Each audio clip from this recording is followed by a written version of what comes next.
Support us by subscribing, ring the notification bell, press all, and thumbs up. Thank you.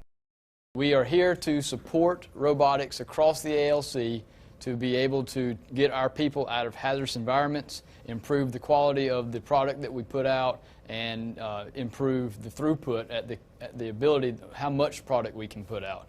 We need to be able to automate as much as possible to standardize our work and to ensure that, again, we get our people out of hazardous environments. But it still allows them to give us their expertise and to input their expertise into the systems so that we can better develop robotics and automation to accomplish jobs that weren't able to be done by robotics in the past. Right? So they're the experts. We gather the information that they know, and we try to embed that into these robotic systems so that they're able to accomplish the same work as an artisan. The Radome repair robot, it is designed to repair F-15, C-17, C-130, and C-5 Radomes.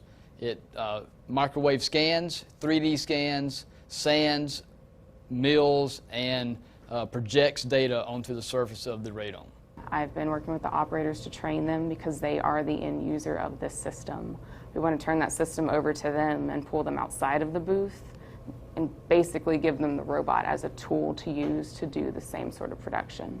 So I'm their support and their training as far as the robotics aspect of the system goes. So we notice as we put robotics in, we get an improvement in our throughput and our quality. And this ties into several other systems we have as well. This one works on repairing the radomes, but we have systems that robotically depaint the radomes, and they will robotically paint the radomes once it's been through this particular system that repairs it.